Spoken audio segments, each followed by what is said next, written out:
Have you ever watched yourself reaching for and then eating food that you knew was not going to help you at all with your weight loss efforts, but it's almost like you couldn't stop yourself? Like an out of body experience where you just had no control over your situation and you were like a witness. You're like, I see it happening. I can't stop it. It's going in.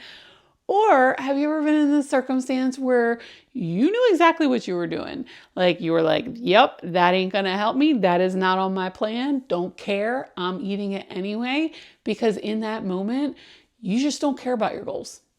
It's like they have lost all importance to you and they do not compare to how important it is for you to eat that thing right then. Don't care. I'm eating it. Willpower is a tricky little thing, mostly because it's something that we use to beat ourselves up over. We feel like it's some weakness of character when we find ourselves in one of those situations where we know that we're about to eat something that is not going to help us and get to our goals. But we feel bad about it. We feel like, oh my gosh, I want to reach my goals. And I know that eating that thing is going to keep me from doing it, but I can't stop myself from eating the thing. Either I'm watching myself do it and I don't know how to stop, or for some reason in that moment, it's like my goals don't even matter to me, even though I know that they do. Here's the thing. It is not a weakness of character to run out of willpower. It happens to all of us. It's part of the human experience, but it can be conquered enough to reach your goals. And that's what I'm going to talk about today. I'm going to tell you how you can conquer it so that you can reach your goals. And who am I? How do I know? Well, glad you asked. My name is Heather Schucker. I am a weight loss coach. I specifically coach people on how to use intermittent fasting and low carb to lose weight. I am a coach at a company called The Fasting Method. And not only am I a coach, I am also someone who has personally used intermittent fasting and low carb to lose 80 pounds. Also, I'm a nurse practitioner. I've been in healthcare for over 18 years. I've been around the block, you could say, when it comes to weight loss. And I have gone down the rabbit hole of willpower because I personally felt like it was lack of strength of character that kept me from being able to lose weight, because I struggled with it my whole life. I was born overweight and I stayed that way until I was 46 years old. And I frequently ran into the two scenarios that I described earlier, where either I was watching myself eat something that I felt like I shouldn't be eating and I couldn't make myself stop, or I just didn't care. I just stopped caring. It just felt too much and like, I want to feel different in this moment, so I'm eating this thing. Don't care. Here's the thing.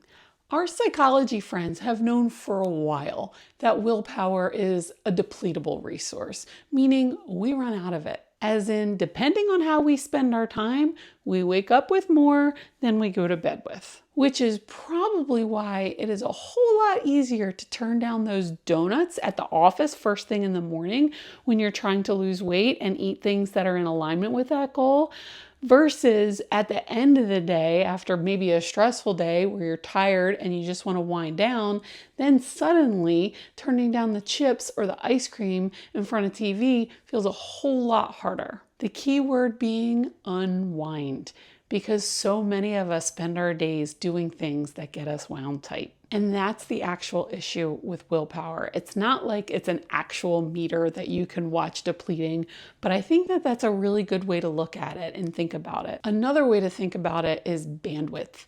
Like, how much bandwidth, how much energy do I have in order to keep myself on track with the decisions and the choices that I need to make that are going to move me toward my long-term goal? I like to use the analogy of a battery.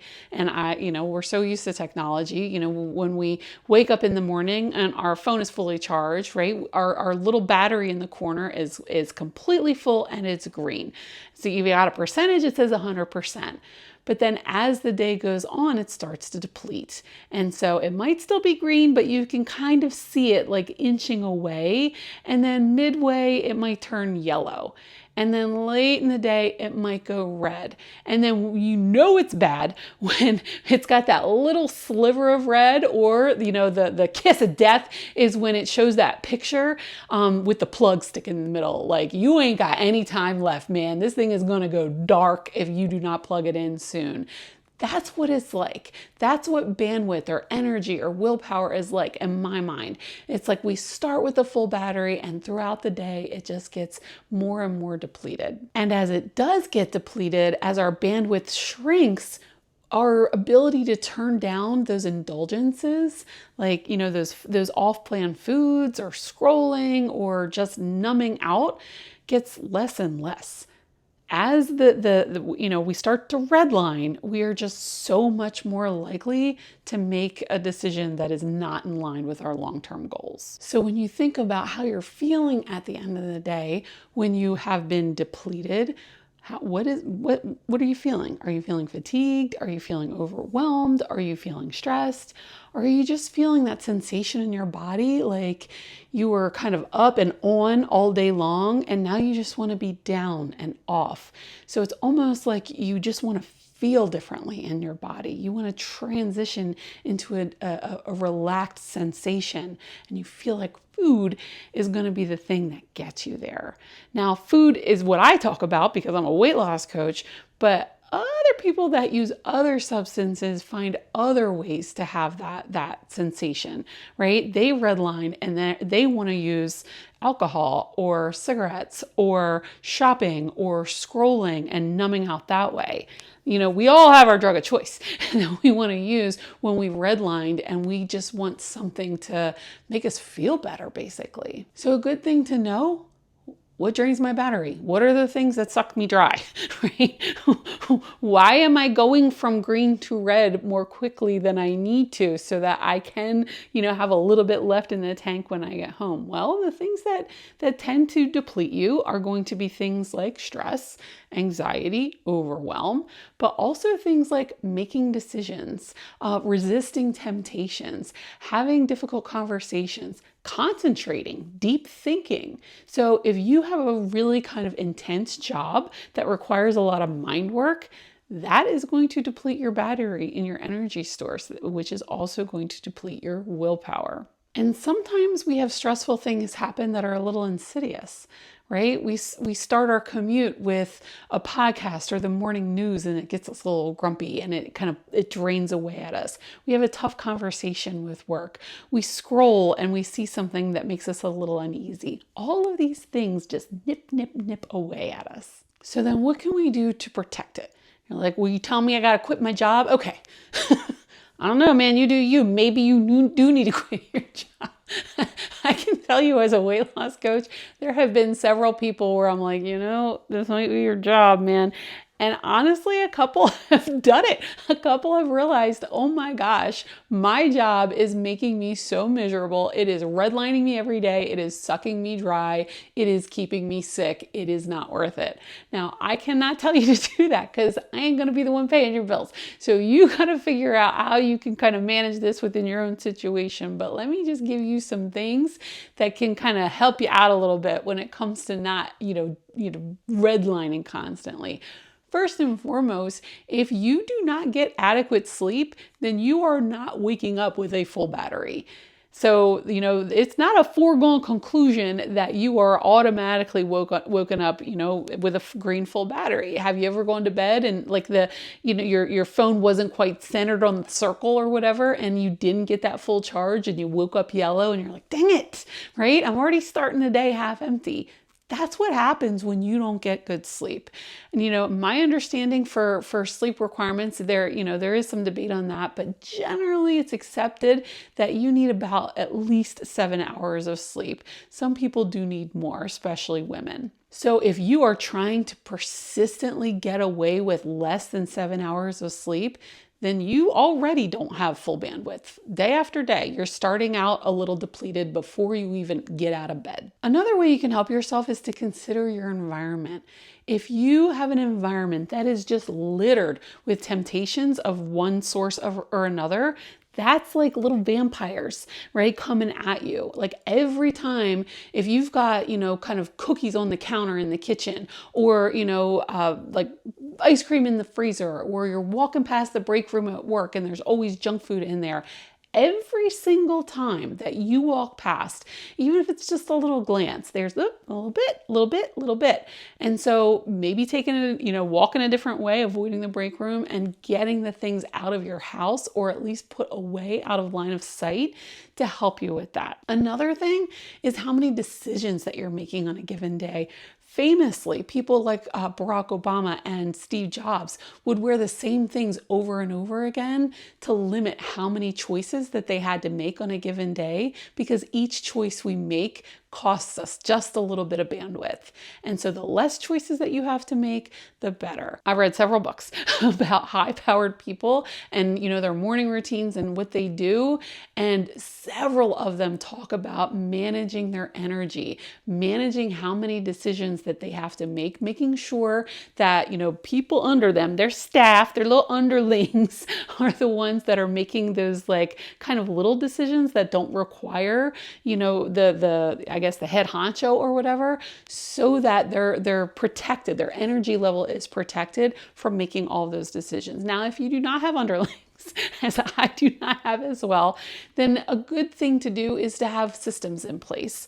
I am a huge James Clear fan. I love the book Atomic Habits, and he talks about that. He talks about our systems, and habit building is a huge piece of protecting your bandwidth. Arguably, I would say in the realm of weight loss, it is one of the key pieces to help you with this issue, because ultimately, if you are trying to change your way of eating, if you were eating a certain way for a really long time and that did not serve you, which is the case if you have a lot of extra, body fat on your body, and you need to eat in a new way in order to lose the weight and keep it off, then that's going to require habit change. In the beginning, that is why it's so hard to get started and to keep going in the beginning. In the beginning, you have to keep making decisions about what you're eating, because they're different than the autopilot that you were doing before. When things are on autopilot, it doesn't use up as much bandwidth. So the way you ate before and what you did, your routines, like driving to work, all the things that are just kind of put the tape in and go, those are not bandwidth depleting. They just happen. It's like muscle memory. You're not using anything upstairs. And so if your old way of eating was that tape, then your body is going to keep trying to pull you back to that to conserve bandwidth, because ultimately your brain and your body knows about this, right? This is not news to your body. So it does a lot of things to try and protect you and your bandwidth and energy so as to keep you above red line. And one of the things it does is like, go back to habits. They've served us this long, keep them going. And so it's almost fighting you a little bit as you're trying to transition into a new way of eating, because it requires so much energy for you to make those new choices. And so the quicker you can make your new way of eating, your new patterns of behavior habit, then the less they are going to deplete you. But in the beginning, in the meantime, it's going to require a lot of bandwidth for you to make those decisions that are active and new and, require more of you. And that's the problem, because like I said, you have so much bandwidth to start the day. And if your way of living currently has you depleting and depleting and depleting day after day after day, so that you're redlining every night, you're having those ice cream and the chips and whatever, cheese and crackers in front of Netflix every night before bed, then that's a sign that you are being used up day after day. So when you throw in weight loss on top of that already kind of overloaded energy source that you have, like if you're already being sucked dry every day and you are trying to add in weight loss and all those new habits, ain't no room for it. You don't have the juice, friend. So that's why people keep stumbling, because it requires bandwidth and you don't have any. And so when people are struggling with weight loss because of their stress and their overwhelm and their lives in general, and they just can't get past that habit forming stage that requires enough of you at the beginning, the only way out of that is to basically either expand your bandwidth, or you need to let go of some of the things that are sucking you dry. Some of those stressful things, some of those, decisions, some of those temptation resisting problems. That's the problem. You don't have the energy for weight loss. So what's the solution? Well, sometimes the solution is to do things that remove stress from your life. So doom scrolling might be something you gotta let go, right? Getting to bed on time is definitely an important piece of that. If you're watching the news and cussing at the television every night, you might need a new pattern of behavior, right? You need to figure out ways to protect the bandwidth that you have. But here's the fun part. You can also expand it. Aside from making sure you get enough sleep, there are actually 2 ways that can help you, kind of boost up your bandwidth so that, that battery that you start with in the morning is a little bit bigger. Doesn't that sound appealing? Doesn't that sound compelling? Doesn't that sound like a good idea? Yes, it is. In fact, so if there is a way to give you more, doesn't that seem like something that you should take advantage of? I think so. Well, there are 2 main ways that you can boost your bandwidth or boost your willpower, boost your energy. Number 1, no shock, exercise. Regular exercise seems to give us a little bit of a boost. Why? Well, probably because it helps reduce stress. It is a really effective stress management tool. It helps with anxiety, it helps with depression. So as you're going through the day and things that would be up here when you exercise, maybe they're down here. So it doesn't cost you as much in energy and in bandwidth when you're a regular exerciser. And I do mean regular, right? Once every couple weeks when you remember is probably not effective enough. You really need to start to work on a regular habit of exercise in order for it to give you that battery building boost that you're looking for so that you can hopefully have the bandwidth that helps you make those food decisions later in the day. Another way that we can boost our battery is through meditation. And there is a great book on willpower called The Willpower Instinct by Kelly McGonigal. And she talks about the research behind using meditation to boost your willpower. I very much encourage you to read that book. She has a lot of good insights on willpower. I think she taught a whole semester class, college class on willpower. So there's a lot of good things on boosting your willpower. Very much worth the read if you are working on a weight loss journey. Atomic Habits also, I would say that is the penultimate book that I would recommend anyone trying to do therapeutic lifestyle change. But this willpower book, and there's another book called just Willpower that would also be another good choice that I also read and talked about this topic. It's worth the time to dig into this topic and really understand it so that you can apply it to yourself and make use of it. But back to the topic at hand, using meditation. Meditation, much like exercise, is not something that you can just do once and get the benefit. But just like exercise, a little dabble will do ya, right? As you start is very dose dependent. So if you can get yourself doing 5 minutes a day of either exercise or meditation, preferably both is better. But one at a time, right? When we're building habits, we don't want to overwhelm ourselves. If you can get yourself to get in the rhythm, the routine, the practice, if you will, of being a regular exerciser, and I'm talking walking, I'm not talking marathon running, and meditating. Now, I have gotten a lot of pushback about meditation. I have had people say, look, my mind is too, crazy. I can't meditate. I find it uncomfortable. All the more reason that you need it. If your mind is churning like that, what do you think it's doing to your bandwidth? You think it's helping you or hurting you? And so a practice that has been around for millennia that has helped people calm that mind, get that, chaos down to a low roar. Doesn't that seem like a useful strategy and worth your time and effort? I would argue yes, desperately so. And so I started with guided meditation. I think that that's a really good place. You can, Google it on YouTube. There's something called Insight Timer, which is like a meditation app. I'm a Peloton fan. So I use, the Peloton, guided meditations. There are a lot of choices out there. It's really a matter of putting the time in. It's really a matter of, is this important to me? And what I have found as a weight loss coach is that people focus on the actions. They focus on, am I eating the right thing or not eating the right thing? I'm a fasting coach, so am I fasting? Am I not fasting? And they're downstream from this problem, right? I'm telling you that when we are in the crux of low bandwidth we have redlined, then our decision making is offline. we are not in the place where we're going to make good food decisions. And so if we are only looking there and then beating ourselves up because we're not making the good decision, which also eats up our bandwidth because that's stressful. If this is all we're focusing on, then we're missing the picture. And that's why so many people fail and churn.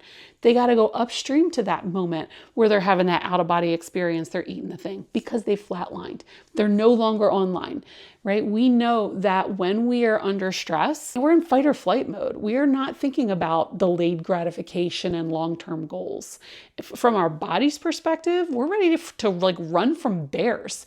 And so our brain is not prioritizing what we're going to do months from now. Our brain is prioritizing right now, right? Send, adrenaline to the heart, make it so that you can run or hide or fight.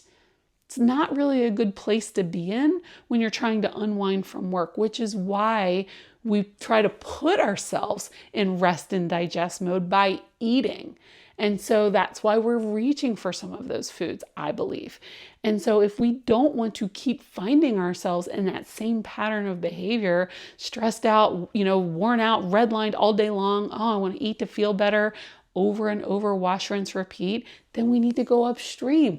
We need to manage our energy better so that as we're rolling into our evening, we're not redlined. We still got something in the tank to be like, you know what? I'm going to have some herbal tea and I'm going to go to bed early and make sure I get good rest. And then I'm going to wake up in the morning. I'm going to empty my bladder. I'm going to meditate and I'm going to take a nature walk and all is going to be great. And I'm going to fill up my battery so that I have enough to get through that day too. That's where the actual secret of weight loss is. If you are waiting to, one day magically have willpower that you don't have now and never do, then you're going to be waiting forever. You've got to deal with the problem upstream. You've got to deal with your bandwidth and the energy management problem. Now, is this the only thing that you have to conquer for weight loss? Friend, no. I'm so sorry. There's a lot that goes into this. You also got to figure out your hormones, right? We got to get that insulin down. You got to deal with the cravings and the addiction piece. You got to deal with other people and social pressures and temptations and all of those things. There's a lot that goes into this.